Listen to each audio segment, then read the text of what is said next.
નમસ્કાર મિત્રો, સ્વાગત છે તમારું અમારી આ યુટ્યુબ ચેનલ જ્ઞાન યાત્રામાં.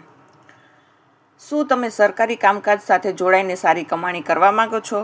તો આજનો આ વિડીયો તમારા માટે ખૂબ જ મહત્વનો છે.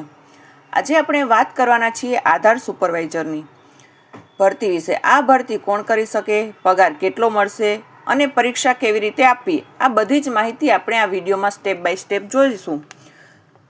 તો વિડીયોના અંત સુધી જોજો અને જો નવા હોય તો ચેનલને સબસ્ક્રાઈબ કરવાનું ભૂલતા નહીં.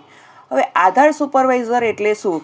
મિત્રો, જ્યારે પણ નવું આધાર કાર્ડ બનાવવાનું હોય કે તેમાં સુધારો કરવાનો હોય ત્યારે તે કામકાજ જે તે સેન્ટર ઓપરેટર કરે છે, પરંતુ આ આખી પ્રક્રિયા પર દેખરેખ રાખવાનું કામ સુપરવાઇઝરનું હોય છે. UIDAI દ્વારા આપણે આ માટે ખાસ સર્ટિફિકેટ આપવામાં આવે છે, જેના આધારે તમે કોઈ પણ આધાર સેન્ટર અથવા બેંકમાં સુપરવાઇઝર તરીકે નોકરી મેળવી શકો. હવે તેની લાયકાત અને વય મર્યાદાની હવે વાત કરીએ તો આ ફોર્મ કોણ ભરી શકે?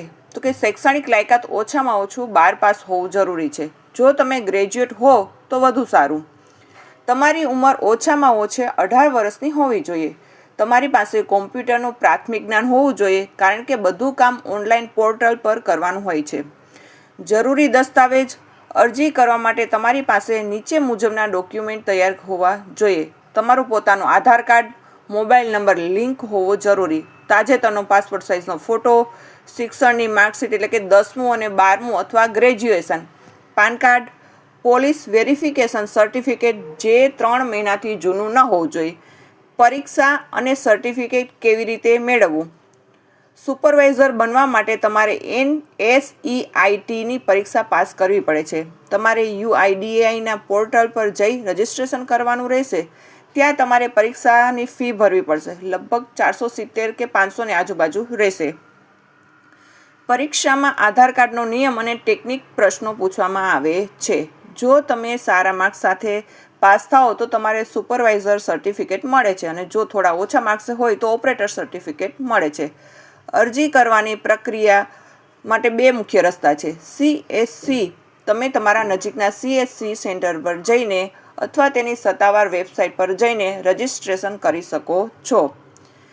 અથવા પ્રાઇવેટ એજન્સી: ઘણી ખાનગી એજન્સીઓ જેમ કે સંજીવની, IPPB વગેરે પણ આધાર સુપરવાઇઝરની ભરતી કરતી હોય છે. તમારે તેમની ઓફિશિયલ વેબસાઇટ પર ચેક કરતા રહેવું જોઈએ. હવે પગાર અને ફાયદા. તો કે પગારની વાત કરીએ તો આધાર સુપરવાઇઝરને દર મહિને 15,000 થી 25,000 રૂપિયા સુધીનો પગાર મળી શકે છે. આ રકમ તમારી એજન્સી અને લોકેશન પર આધાર રાખે છે. આ ઉપરાંત તમે અનુભવ મેળવ્યા પછી પોતાનું સેન્ટર પણ ખોલી શકો છો, જો સરકારની મંજૂરી મળી હોય તો. તો મિત્રો, આ હતી આધાર સુપરવાઇઝરના ભરતીની સંપૂર્ણ માહિતી. જો તમારે આ પરીક્ષાની તૈયારી માટેના પ્રશ્નો જોઈએ છે તો તમે મને નીચે કોમેન્ટમાં જણાવો. હું તેના પર અલગથી વિડીયો બનાવીશ. જો વિડીયો ગમ્યો હોય તો લાઈક કરજો, તમારા મિત્રો સાથે શેર કરજો, અને આવી જ નવી ભરતી માહિતી માટે ચેનલને સબસ્ક્રાઈબ ચોક્કસ કરજો. ફરી મળીશું એક નવો વિડીયો સાથે. ત્યાં સુધી આવજો. જય હિન્દ.